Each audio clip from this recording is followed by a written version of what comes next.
everybody. Welcome inside the Fantasy Hut for our first fantasy basketball podcast of the season. I'm League Commissioner David Kiarsis, joined here as always by League member Luke Gorz. Hello, sir. It's been a while since we've done a video. A little late in the season to be doing our first this year, but we thought with another competitive regular season coming down down the wire, and what should prove to be another unpredictable postseason in our league, it'd be a good time to touch base and talk about our likely 6 playoff teams. It's not set in stone quite yet, but it's looking pretty likely that we know who our 6 teams are going to be competing for the 5th title. So we wanted to preview the playoffs a little bit tonight. How are we doing today, Luke? Doing good.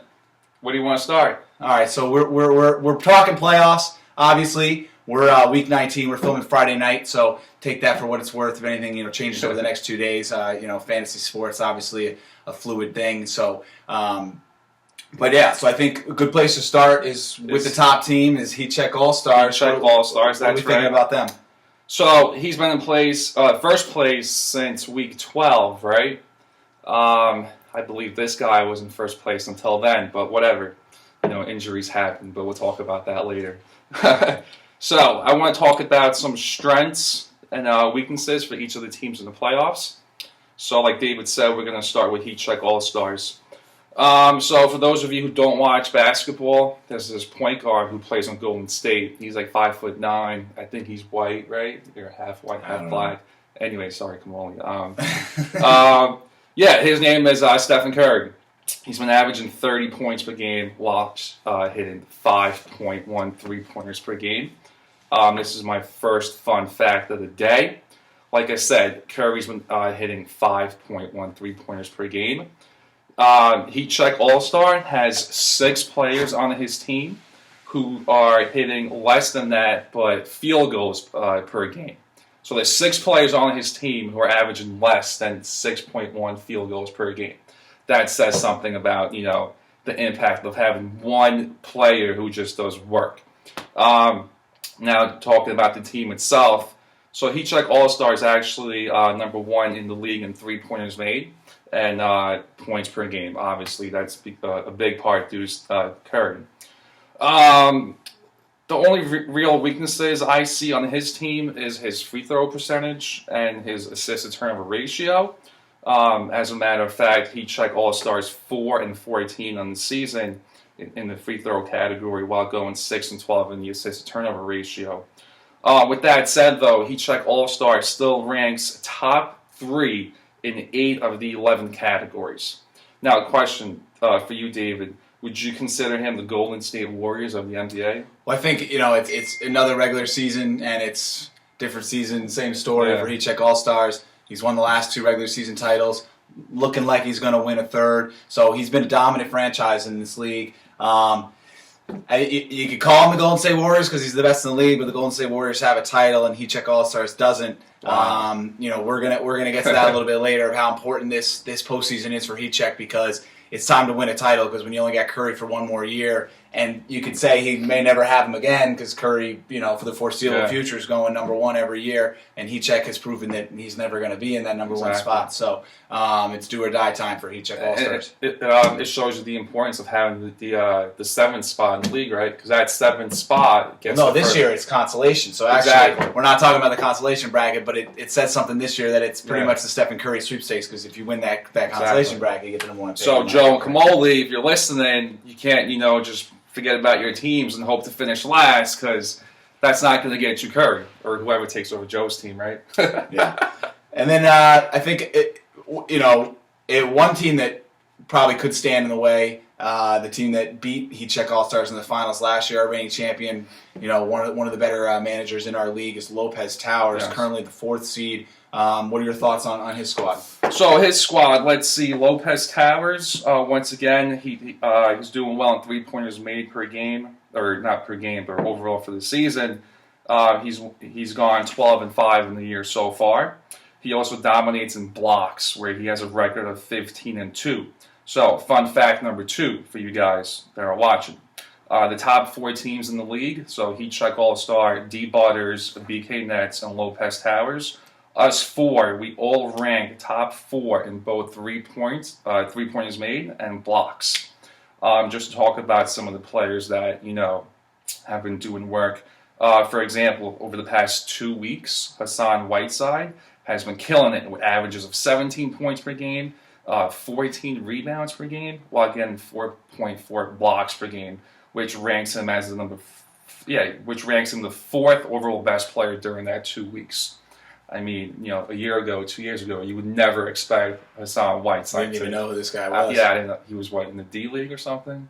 And what's interesting about what Whiteside's been doing is he's actually been coming off the bench for the Heat since the All-Star break.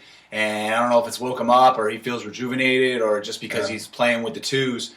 He's been putting up numbers, and the block numbers are especially staggering. And he's playing for a contract, right? Yep. Yeah. So, now talking about some weaknesses, Lopez Towers, he has to improve on his guard play. So, for example, his assist and assist-to-turnover ratio, that's where he struggles the most. Aside from John Wall, who's averaging over 10 assists per game, there's no other player on his team averaging over 5. So, you have to improve, get some guards. I mean, it might be too late now, but you never know. In my opinion, I think he also needs to improve on his field goal percentage, where so far this year he went 3-14 on the year. So, obviously, when you have all these big guys, you would expect him to have a good field goal percentage, right? For example, your team, which we'll talk about later, it's the opposite. You have a lot of guards, but a bad field goal percentage. So, now talking about the playoffs, which we'll talk about more later, but as it stands now, I believe Lopez Towers will be matching up against Balso Hardew. Both players have a lot of forwards, big guys, centers. So I think that'll be a good match. So, like I said, we'll talk about that later. I think it's funny because Lopez Towers built a very top-heavy roster last year with elite players that carried him to the title, but it was also a very efficient team, so his team's much different this year where he has a lot of elite players that likely need to fill up the stat sheet for it to make a run in the playoffs because it's not that great in some of the efficiency stats, and we know how important those efficiency stats can become in the one-and-done playoffs, so we'll have to see how that impacts Lopez Towers and his matchup with Balso Hardew. Like you said, Balso Hardew, similarly structured roster. Yep. A lot of guys that, like you've said a couple times this year, would have been a really good team in 2010. A lot of older guys, a lot of household names, but guys that have been banged up here and there. It's why we've seen Balso Hardew kind of struggle with some inconsistencies. It's like Joe Malillo drafting Jared Weaver, a year ago. Yeah. He was good 6 years ago, but not anymore. So anyways. We know Joe loves Jared Weaver. We also know Keith loves Dwight Howard. All right, so speaking of Keith always goes after the big guys. No homo or whatever you want to call it. Keith, do your thing.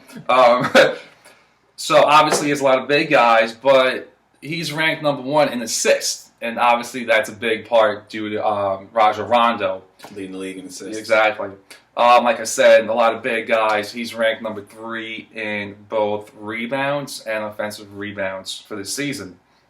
Now, this is where the fun begins. Keith has he has his fair share of disadvantages. For example, he ranks last in field goal percentage, but he has a lot of big guys. Doesn't make sense. I don't get it. He's 9th in free throw percentage. That makes sense. Big guys can't shoot free throws. And I'll talk about that shortly. He's 7th in blocks. I don't know, a lot of big guys. I guess they don't block for him. He's 7th in assist to turnover ratio. So like I said, talking about some of his players on his team, I mean, aside from James Harden and Dirk Nowitzki, there's no other player who's been playing top 50 basketball during the past 30 days. So if he wants to make a push or a run into the playoffs, that has to change. So I do not have a fun fact for Keith, but what's the opposite of fun? Is unfun a word? So I have a Keith fact for you. I like that. So Keith has 5 players on his team who are shooting 50% from the free throw line. For example, Rajon Rondo is shooting 56% from the free throw line. Fareed's shooting 59%. Dwight Howard, as expected, shooting 51%. You got Rudy Gobert shooting 58%. And you got Ian Mahimi from Indiana shooting 57%. I mean, this team, I don't see what can happen for him to go far into the playoffs. I mean, I don't know if you want to comment or. I think that you knew when we drafted especially having Rondo and Howard, and then he had Drummond, but traded him, that he wasn't going to be good in free throw percentage. And kind of punting a stat like that can work during the regular season. It allows you to load up in other stat categories, but once you get into the playoffs, you can't punt a stat because you know you're going in starting down 0-1, and that's not somewhere you want to be.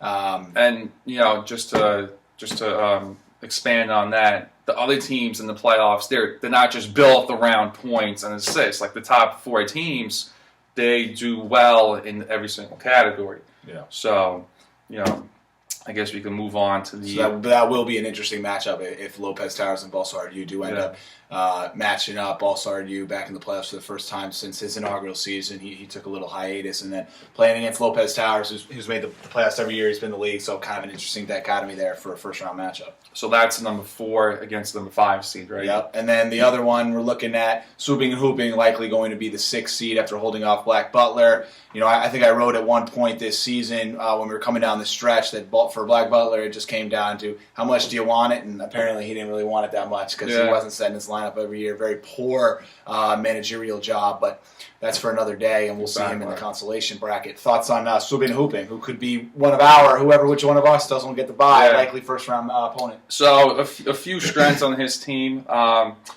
He's only ranked top 5 in 4 of the 11 categories, but, of those 4, he's ranked number 2 in both field goals made and points.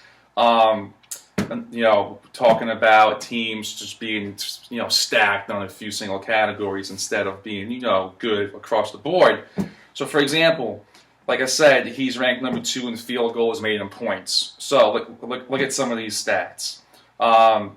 During the past 30 days, for example, Kemba Walker has been averaging 22 points per game. You have DeMarcus Cousins, who's been averaging 27 points per game. You have Andrew Wiggins, who's been averaging 21 points per game. And finally, you have DeMar DeRozan, who's averaging 24 points per game. Most of these players, except for DeMarcus Cousins, all they do is score. They'll get 2 rebounds per game, 2 assists per game, maybe a steal or a block, whatever. They'll hit a 3 or 2 threes a game, but that's it. That's all they do, and that's why he's obviously ranked number 2 in field goals made and points. Going to talk about some of his weaknesses, which we pretty much just talked about. But he's currently ranked number 7 in free throw percentage, 7th in 3-pointers made, number 8 in offensive rebounds, and 9th in overall rebounds, 7th in steals, and 8th in blocks. So once again, aside from scoring, which that's pretty much all he does, I don't see him going far into the playoffs. I think for him, if we're trying to put together a path for him to get to the finals, he pretty much knows he's going to put up points, so you bank on that. And then you got to figure out ways with your moves to pick up stats here and there because, like you said, the top 4 teams are all very versatile, and you're going to have to beat probably at least 2 of those teams to win a title. Yeah. So that's going to have to be on him to use his manager skills and kind of make some moves and make something happen. Exactly. So right now, before we get to my team, can I talk about your team? Let's do it. So, it takes a lot for me to be, say something positive about David when it comes to fantasy sports. But anyways, I'll swallow my pride for a second. David's team is pretty much very similar to Heat Check All-Stars, in my opinion. His team is solid in 3-pointers made and points. A lot of that is due to his 2 point guards, Damian Lillard and Chris Paul. So, over the past 2 weeks, Lillard has been averaging 32 points per game. I think he had one game where he scored 50 points and 10 3-pointers, whatever. Yeah. So over the past 2 weeks, he's been averaging 3.6 3-pointers per game, which ranks him the 9th best overall player during that time. Chris Paul has been averaging 23 points per game, while dishing out 12 assists per game, which ranks him as the 3rd best player during that 2-week time frame.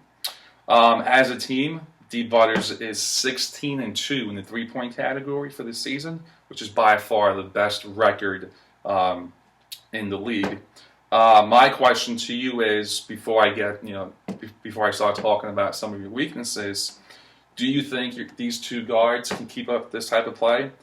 In my opinion, once again, if they do, I think your team will be unstoppable. What do you think? Well, I think for Lillard, I knew coming into the year that he was going to be a stud after the other 4 starters left.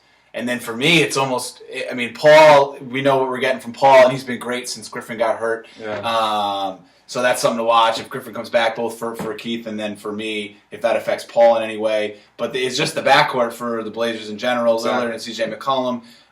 Their usage rates are off the charts, and it's just they're the whole team. So there are nights when those two combine for 60, 70 points, and it's just a huge advantage on a weekly basis. And, they play in Portland. It's a small market. There's no pressure, They're just balling.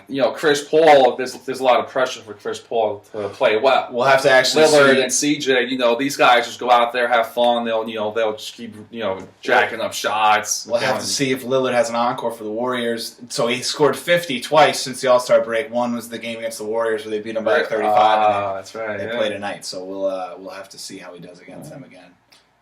Just a few weaknesses about your team, and once again, this is just my opinion. So, let's see. Your team struggles with field goal percentage, which is expected when you have all these guys, all these point guards shooting threes. So that's not a bad thing. What's pretty weird, what I find interesting, is that your team overall does a good job in rebounding. This year so far, you've gone 12-6 in rebounds. But when you talk about offensive rebounds, you're only 8-10. So, usually when you get rebounds, some of these guys will get offensive rebounds.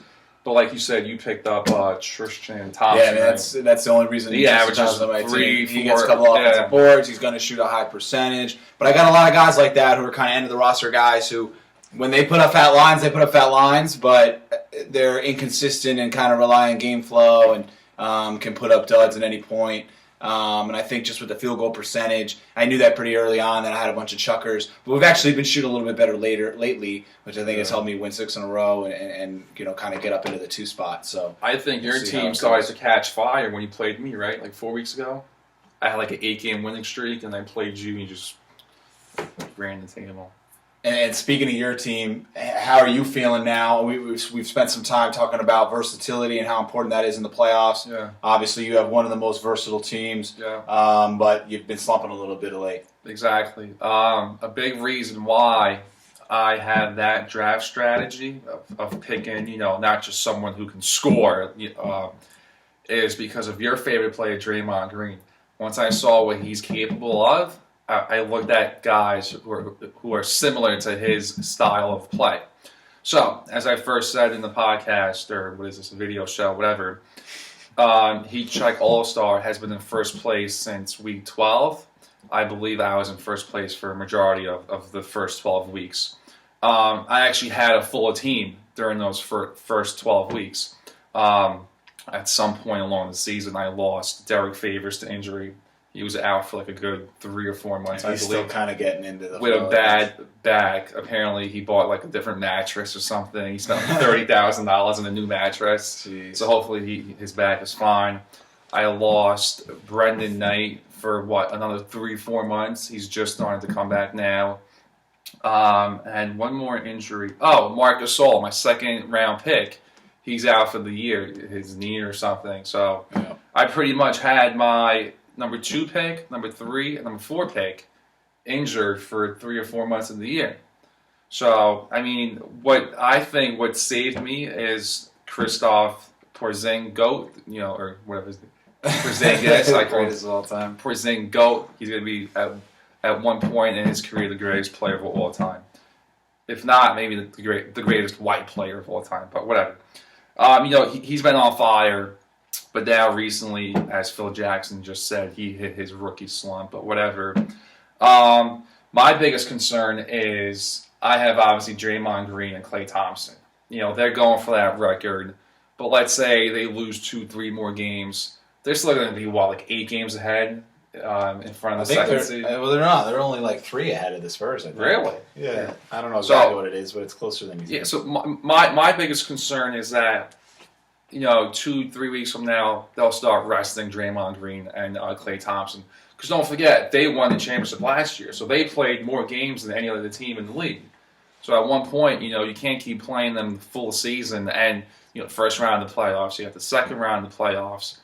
the third round, and then the championship. That's four rounds where you have to win. What is it, 7 games the first 2 series? Best out of 7? They're all best out of 7. Yeah, so I have to win 7, 14, 38 more games than any other team combined. So at some point you got to think about resting them. So that's my biggest concern. What do you think? No, I mean, I think that you certainly have the team to compete. It's just a matter of, getting those well-rounded lines you've been getting, and probably Porzingis needs to play a little bit better. Yeah. He doesn't need to be the great player he was in the first 2 months of the season, Exactly. but he's got to be better than what he's been over the last. He's still playing well. He still puts up 12 points, 7 rebounds. He gets a lot of blocks. But his problem is he's been shooting 2 for 10 from the field every game, or 3 for 12. So his field goal percentage is what's been killing him. Yeah, so we'll definitely have to see how he responds in his first fantasy postseason for BK Nets. But I do like my first round matchup against Supin and Hoopin because his team, all they do is score. They have a lot of guys who can score. If I don't score, 30 points, from my 4 or 5 top players, they'll do other things. Like going back to Draymond Green, he'll score 9 points, get 14 rebounds, get 12 assists, 4 steals, and 5 blocks. And, he'll get 2 3-pointers a game. I'm happy with that. I take that any day over DeMar DeRozan, who'll score 30 points per game, 1 assist, 2 rebounds. Exactly. So that's my strategy. Obviously, everyone has a different strategy. So that'll probably be an interesting thing to watch in the playoffs.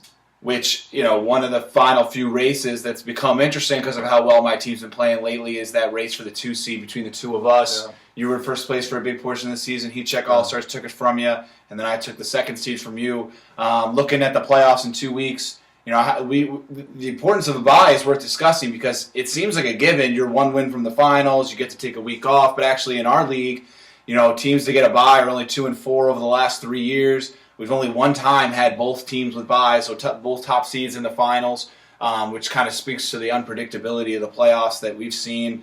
3 of 4 teams have gone from the quarterfinals to win a title. We've had 4 different champions, 6 different participants in the finals. So you never really know what to expect. And I think the thing that's scary about that, it has to be for Heat-Check All-Stars, because I think coming into the year, last year of keeping Curry, I talked about how this was the year that Heat-Check All-Stars had to get it done. So I have to ask you, because I think this is the overarching question for the playoff, how does the narrative change for Heat-Check if he wins the title versus if he doesn't? How do you view him if he wins the title? I mean, if I was in his shoes, you pretty much dominate the whole season.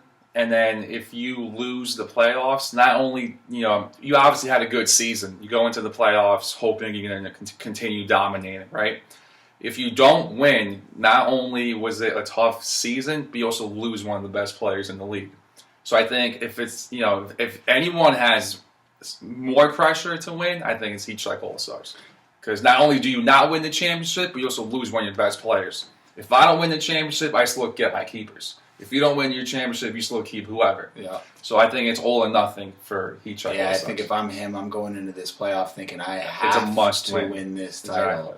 Exactly. Because I think the narrative, if you win the title, he's already one of the best teams in the league, is the best regular season winning percentage, about to win his 3rd straight regular season title. But if you don't win a championship, you can't be the best. Exactly. And if you do win, I think you're the best. If you don't, there's a number of other teams that are right there that have been as good as you, maybe not as dominant, but as good, and they have titles. So we're all looking at you, Heat-Check, see if you can get it done. Me and BK Nets 914 hopefully have something to say about it. You could be seeing one of us in the finals. Let's hope that's the case. I'll be in Hawaii on my honeymoon when hopefully I'm playing this guy in our first fantasy basketball playoffs. So we're looking forward to it. We think it's going to be just as unpredictable as the season's been. Well, thank you for joining us. Luke, thanks for joining me on the show. There's only, 3 weeks left with the playoffs? 4 weeks 2 left? weeks. So the current week we're in, we're filming Friday of week 19. We have one more regular season week, and then we got the 3 weeks of the playoffs. So we'll see who's going to become the league's 5th champion soon enough. And then baseball starts. And then we do it all again. Awesome. So, all right, thank you. Keith, you're gay. Yes.